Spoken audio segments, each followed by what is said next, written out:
Assalamualaikum warahmatullahi wabarakatuh. Alhamdulillah, alhamdulillah rabbil alamin. Wassalatu wassalamu ala asyrafil anbiya'i wal mursalin Sayyidina wa maulana Muhammad habibi rabbil alamin wa imamil ghurril muhajjalin wa ala alihi wa sahbihi ajma'in. Subhanaka la ilma lana illa ma 'allamtana innaka antal alimul hakim. Rabbi shrah li sadri wa yassir li amri wa hlul 'uqdatam min lisani yafqahu qawli, amma ba'du. Habaibuna al-kiram wa sadatuna al-ajilla wa ulamauna al-fudala wa umara'una an-nujaba wa khususan nazkuru abna wa ailah min sahibil hawl al-habib Abu Bakar alladzi qala salaf sirrul aba fil abna. Semoga kita semua termasuk yang diizini oleh mereka semuanya, sehingga kita pada saat ini masuk kepada Habib Bakar dalam keadaan dibuka selebar-lebarnya, sehingga semua hajat kita dikabulkan semuanya, dan semoga kita mendapatkan keberkahan yang luas. Keberkahan itu kita bawa ke rumah, keberkahan itu kita bawa ke tempat kerja kita, keberkahan itu sampai kita bawa ke barzah insyaallah. Amin amin ya rabbal alamin. Ma'asyiral muslimin wal muslimat rahimakumullah. Ini adalah saat-saat yang sangat tepat untuk kita mengingat bahwasanya dakwah Nabi kita Muhammad SAW itu benar dan nyata dan terus akan berkesinambungan sampai hari kiamat. Tadi disampaikan oleh Habibana Taufik hafidhahullah wa ra'ah bahwasanya beliau ini, Habib Bakar ini merupakan sebuah contoh daripada apa yang disampaikan Nabi Muhammad, semuanya benar. Habib Bakar merupakan sebuah contoh bagi kita bahwasanya semua yang diperagakan oleh Nabi Muhammad itu juga semua benar. Habib Abu Bakar salah satu yang sudah pernah merasakan apa yang dikatakan oleh para mufassir dalam Al-Quran. Laqad kana lakum fi rasulillahi uswatun hasanah. Sungguh ada di dalam diri Nabi Muhammad SAW merupakan sebuah uswah. Dikatakan oleh para mufassir, uswah itu bukan cuma sebuah tauladan, tapi uswah di sini adalah sebuah barometer. Apapun yang kita inginkan daripada harapan-harapan kita semuanya, maka ukurlah dengan bagaimana kita, barometer kita di dalam mengikuti dan ittiba dengan Nabi kita Muhammad SAW. Tambah dekat kita dengan Nabi Muhammad, maka tambah dekat dengan semua harapan kita akan tercapai. Sehingga hari ini, pagi hari ini, saya membaca sebuah kitab karya mutiara daripada Sahibul Hawl Al-Habib Bakar.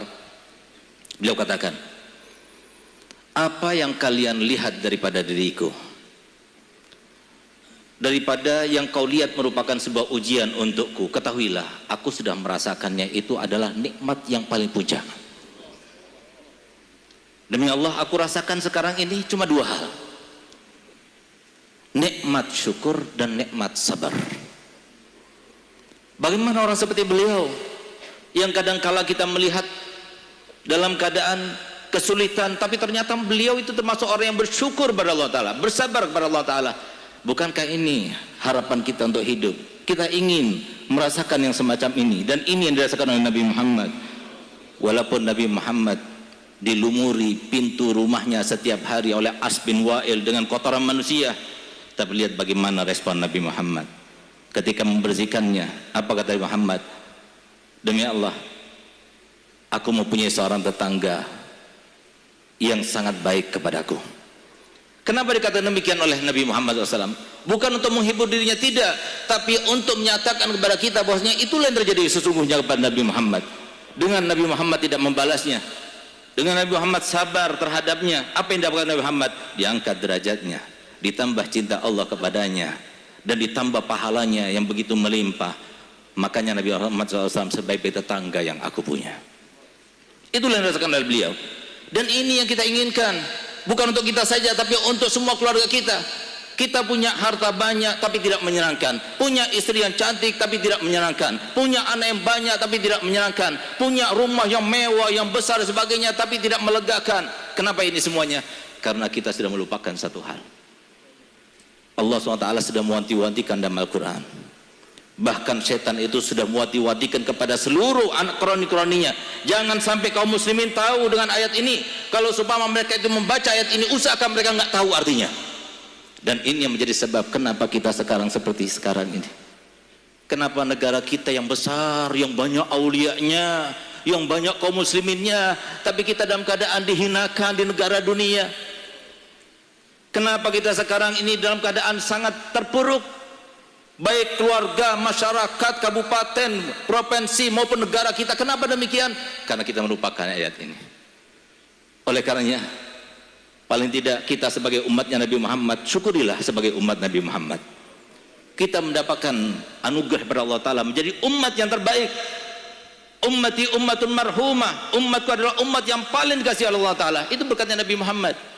Paling tidak ayo sampaikan, paling tidak ayo realisasikan apa yang diinginkan Nabi Muhammad. Nabi Muhammad tidak pernah minta uang kepada kita, Nabi Muhammad tidak pernah minta jabatan kepada kita, tapi Nabi Muhammad, beliau meminta kepada kita. Tidak ada satupun yang lahir daripada umat ini kecuali Nabi Muhammad meminta, balighu anni walau, sampaikan dariku walaupun hanya satu ayat, sampai kepada mereka satu ayat ini.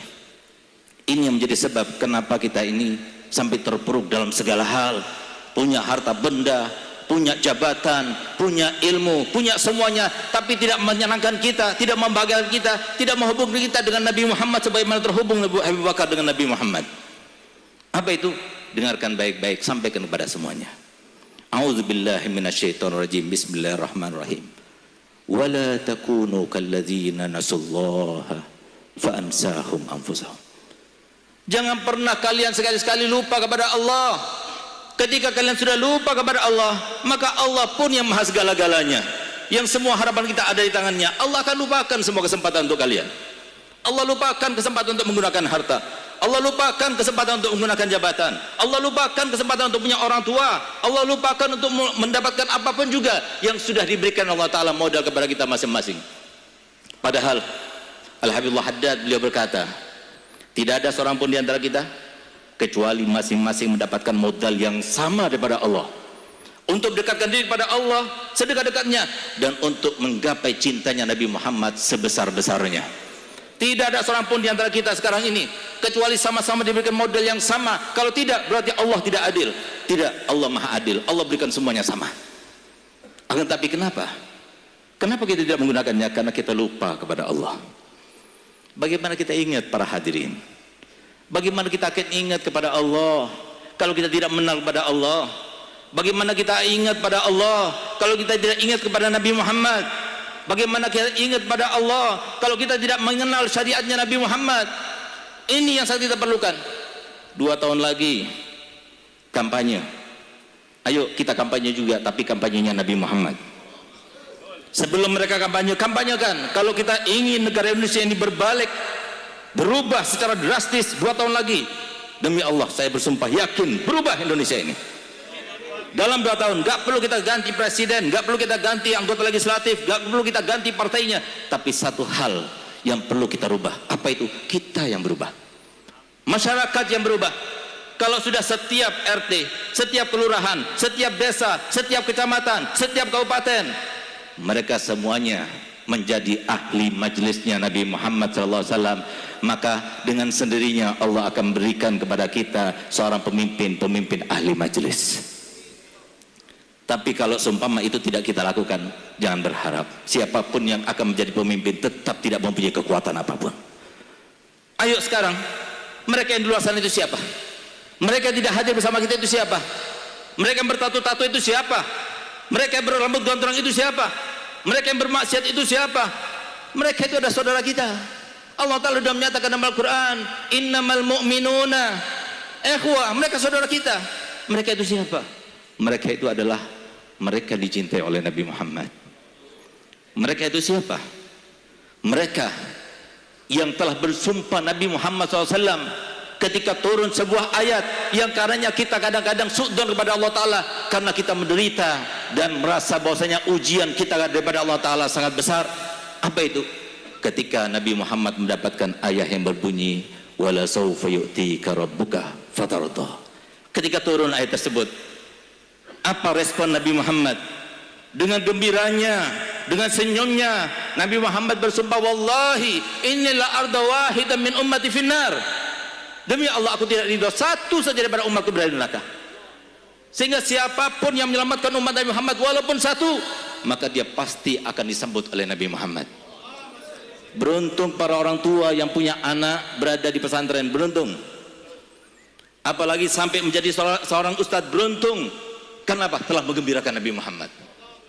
Kalau kita ingin tahu bagaimana cintanya Nabi Muhammad kepada kita, anak kita, keturunan kita, sahabat kita, saudara kita, dan semua kita lihat, yang kita pandang mereka itu adalah orang-orang yang ahli maksiat misalnya. Kata Nabi Muhammad, aku mencintai kalian melebihi daripada cinta orang tua kalian terhadap diri kalian. Nabi Muhammad tidak asal berbicara, tapi Nabi Muhammad berbicara sekaligus memberikan bukti. Di antara buktinya adalah beliau katakan dalam hadis tersebut, wallahi law yushaku ahadukum bisyaukatin fi rijlihi la ajidu alamaha fi qalbi. Demi Allah, kalau seumpama kaki kalian terkena duri, sakit bukan? Demi Allah, aku juga rasakan sakitnya dalam hatiku. Saya masih teringat bagaimana saya punya Abah Habib Hasan Baharun rahimallahu rahmatullah, beliau berkata, beruntung para wali santri yang memasukkan anak-anaknya ke dalam pondok-pondok pesantren, madrasah-madrasah diniyah. Kenapa? Dia sudah memulai tahapan menggembirakan Nabi Muhammad. Kalau sudah berhasil anaknya menjadi seorang ustadz, seorang da'i, apa yang dilakukannya? Kata saya punya Abah, demi Allah, nanti ketika meninggal dunia wali santri itu akan dipeluk dan disambut oleh Nabi Muhammad. Satu lagi, saya punya ayah berkata begini, Segar, kalau seumpama ada satu orang datang dengan dunia dan seisinya untuk menggantikan posisi saya sebagai seorang ustadz, sebagai seorang da'i, sebagai seorang mudirul ma'had, demi Allah saya tidak akan jual. Kenapa? Karena Nabi Muhammad seorang Nabi yang pernah bersabda dalam hadisnya, ana khairu mukafi, aku ini adalah manusia paling pandai membalas jasa. Fa in ahsana adukum ila ahadin falam yukafi'u fa ana ukafi'u yaumal qiyamah. Seandainya ada di antara kalian yang berbuat baik kepada orang lain, lalu dia tidak mendapatkan balasan daripada orang tersebut, jangan khawatir, aku yang membalasnya untuk kalian. Apalagi Abi lakukan ini semuanya untuk Nabi Muhammad, memberikan petunjuk kepada umatnya Nabi Muhammad. Sehingga ada seorang arif billah di akhir zaman ini, beliau berkata, beruntung kepada kita, sebagaimana tadi saya katakan oleh Allah hadda, bahwasanya setiap orang punya modal, paling tidak dengan niatnya. Oleh karenanya yang menjadi pengusaha, carilah uang untuk Rasulullah. Yang jadi pejabat, gunakan jabatannya. Setiap hari keluar dari rumahnya, saya akan gunakan jabatan ini untuk mengayomi umatnya Nabi Muhammad. Yang nggak punya apa-apa, gunakan kesempatan untuk berdoa supaya mendoakan umatnya Nabi Muhammad. Dengan cara seperti itu, setiap hari Kamis semua apa yang kita lakukan disodorkan kepada Muhammad, sehingga Nabi Muhammad akan membalasnya secepat mungkin. Sehingga apa, saya punya ayah berkata, kalau seumpama Nabi Muhammad berkata begini kepada orang lain yang berbuat baik kepada orang lain lalu tidak mendapatkan balasan, maka bagaimana dengan kita yang berbuat untuk Nabi Muhammad? Paling sedikit yang didapatkan oleh para ulama, para asatidzah, para donatur-donatur yang menanggung, yang membantu para pesantren-pesantren dan majelis-majelis taklim, madrasah-madrasah diniyah, paling sedikit ketika mereka meninggal dunia, Rasulullah hadir bersama mereka. Ini yang kita inginkan. Lihat bagaimana Abu Bakar, beliau sudah wafat sudah sekian puluh tahun, tapi sampai sekarang masih teriang-iang di dalam telinga kita. Bahkan subhanallah, di antara karomah beliau, kemarin saya sempat sedih hari Kamis, di dalam mobil saya melihat sebuah video daripada cucu beliau Habib Ahmad, yang beliau katakan, orang kalau tidak dipanggil oleh Abu Bakar tidak akan sampai ke sini.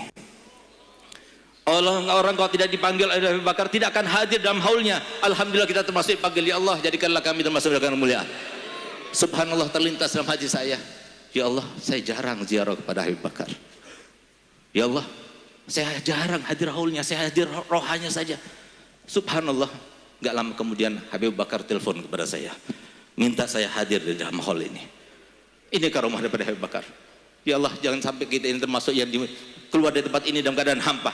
Demi Allah saya termasuk yakin kalau seumpama orang seperti beliau yang akhlaknya sempurna, yang begitu ittiba'nya kepada Nabi Muhammad sangat sempurna, beliau termasuk orang yang menghormati tamu. Insya Allah kita semuanya tamunya. Insya Allah beliau itu mendengar semua apa yang diucapkan oleh kita. Insya Allah kalau seumpama kita itu tadi membacakan tahlil, membacakan yasin, itu lebih daripada apa yang kata Nabi Muhammad.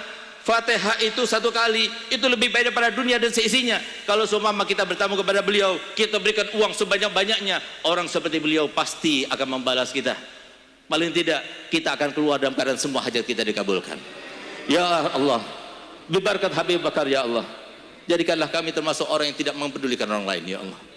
Ya Allah, kami ini adalah sasaran daripada semua ketentuan-Mu ya Allah. Ya Allah, Al-Habib Bakar telah merasakan ala inna awliya Allah la khaufun alaihim wa lahum yahzanun. Mereka tidak pernah sedih, mereka tidak pernah takut. Jadikanlah kami termasuk mereka ya Allah. Kenapa mereka tidak pernah sedih, tidak pernah takut? Karena beliau sangat yakin ketentuan Allah yang terbaik. Ya Allah, kami sangat diingatkan dengan cerita daripada Sayyidina Husain ketika akan dipenggal kepalanya, ketika akan duet terakhir kalinya. Di saat itulah beliau memandang orang-orang yang memeranginya. Hanya beliau sendiri melawan 3.000 orang lebih. Di saat itulah beliau meneteskan air mata. Di saat beliau meneteskan air mata, tampak kepada adiknya Sayyidatuna Zainab. Sayyidatuna Zainab cepat-cepat berlari dan mendekati Husain. Husain, engkau adalah putra Fatimah, engkau adalah putra ayahku Ali bin Abi Thalib. Engkau menangis depan mereka? Engkau takut pada mereka? Engkau takut pada kematian? Apa jawab Sayyidina Husain? Ya Zainab, demi Allah, bukan karena aku takut kepada mereka sehingga aku menangis. Demi Allah, bukan karena aku takut kepada pedang mereka sehingga aku menangis. Demi Allah, bukan karena aku takut kepada kematian sehingga aku menangis. Tapi aku menangis karena aku melihat di dalam wajah-wajah mereka telah kami lihat yang namanya luapan api-api yang siap untuk mengenalkan mereka karena mereka memerangi cucunya Nabi Muhammad. Adapun takut kepada kematian sama sekali tidak ada pada diriku wahai Zainab. Ketahuilah, semalam kakekku telah datang ke dalam mimpiku dan dia berkata, Husain, besok engkau berbuka bersamaku. Begitulah yang dikatakan oleh Sayyidina Utsman bin Affan ketika sudah datang seorang pemberontak datang ke bawah, kemudian dia itu akan dihunuskan pedangnya untuk membunuh Sayyidina Utsman. Sayyidina Utsman sedang membaca Al-Quran dengan tenangnya. Ada orang tersebut di depannya, dia tidak sama sekali tidak gentar sama sekali. Sehingga dikatakan, kau tidak takut pada pedangku? Kau tidak. Kenapa? Karena semalam aku bermimpi Nabi Muhammad dan berkata padaku, Utsman, besok engkau berbuka bersamaku. Ya Allah, jadikanlah kami termasuk semacam mereka. Ya Allah, jadikanlah kami termasuk yang menjunjung tinggi perjuangan Nabi Muhammad. Ya Allah, jadikanlah kami termasuk membela Nabi Muhammad. Apapun yang kami punya ya Allah, itu model yang kau berikan pada kami ya Allah. Gunakan modal kami untuk mendekatkan diri kepadamu ya Allah, dan untuk menyenangkan hati baginda Rasul Muhammad. Ya Allah, jadikanlah kami yang punya uang, berkatilah uangnya ya Allah, banyakkan uangnya ya Allah, semuanya untuk perjuangan Nabi Muhammad. Di antara kami yang punya jabatan ya Allah, jadikanlah jabatan ini ya Allah berguna untuk perjuangan Nabi Muhammad. Ya Allah, di antara kami yang mempunyai apapun yang kami punya daripada modal-modal, ya Allah, jadikanlah kami yang menggunakan dan meniatkannya untuk menyenangkan Nabi Muhammad. Ya Allah, sebagaimana engkau telah haramkan kami di dunia ini tidak bisa memandang wajah Nabi Muhammad, ya Allah, jangan engkau haramkan kami yang memandang wajah Muhammad walaupun dalam mimpi kami ya Allah. Ya Allah, sebagaimana engkau tidak menjadikan kami termasuk yang memandang Nabi Muhammad di dunia, jangan sampai engkau dua kali nanti di pada mahsyar tidak melihat Nabi Muhammad. Karena dikatakan Nabi Muhammad, man lam yarani yaumal qiyamah lam yadkhulil jannah. Barang siapa yang tidak melihatku nanti di hari kiamat, maka dia tidak akan masuk dalam surga. Ya Allah, jadikanlah kami termasuk memandang wajah Nabi Muhammad. Ya Allah, jadikanlah setiap langkah kami ya Allah tujuannya Nabi Muhammad, menyenangkan Nabi Muhammad. Kami punya harta untuk Nabi Muhammad, kami punya ilmu untuk Nabi Muhammad, umur kami untuk Nabi Muhammad, semuanya untuk Nabi Muhammad. Ya Allah, jadikanlah Nabi Muhammad bangga kepada kami ya Allah. Kami tidak mempunyai apapun, kami tidak punya apapun ya Allah. Kami hanya mempunyai Abu Bakar, kami mempunyai aulia, kami mempunyai salafus saleh. Kami tidak mendapatkan apapun yang bisa kami andalkan kepadamu ya Allah. Demi Allah, tidak ada seorang pun di antara kami yang berani bersumpah ada satu amal kebaikan pun yang pasti Kau terima ya Allah. Di antara kami tidak ada yang berani bersumpah bahwasanya di antara kami ada dosa yang pernah diampunkan olehmu ya Allah. Ya Allah, kami tidak punya apa-apa, oleh karenanya jangan sampai kami termasuk orang yang terjegah daripada rahmatmu ya Allah. Jangan jangan ada di antara kami orang yang durhaka pada orang tuanya, jangan ada di antara kami orang yang durhaka pada suaminya, jangan ada di antara kami orang yang memutuskan tali silaturahminya, jangan ada di antara kami ya Allah orang yang memutuskan yang tidak saling sapa sampai 3 hari 3 malam bersama muslim, dan jangan sampai di antara kami ya Allah mereka yang suka mengkonsumsi narkoba. 5 hal itu walaupun hadir haul beribu-ribu kali tidak akan mendapatkan apapun juga dari rahmat Allah. Jangan jadikan kami termasuk daripada mereka ya Allah.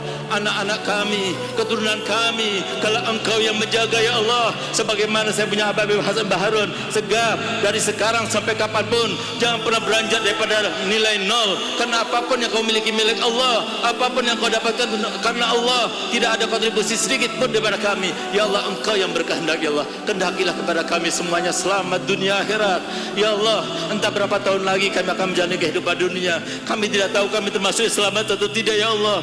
Berapa banyak di antara kami yang punya ilmu, berapa banyak di antara kami yang tampak seperti seorang wali, tapi ternyata dia melakukan pelecehan, ternyata dia melakukan dosa besar. Kalau Engkau berkehendak sesuatu tidak akan ada yang bisa mencegah ya Allah. Jagalah kami semua ya Allah, jagalah kami semua ya Allah, jagalah kaum muslimin, jagalah keturunan kami, jagalah kerabat kami, jagalah saudara-saudara kami, jagalah negara kami. Walaupun kami tidak memiliki apapun, tapi kami ada kemiripan dengan Nabi, dengan saya Abu Bakar. Kami adalah tetangga Abu Bakar, kami adalah pecinta Abu Bakar, kami termasuk membaca apa yang dibaca oleh Abu Bakar.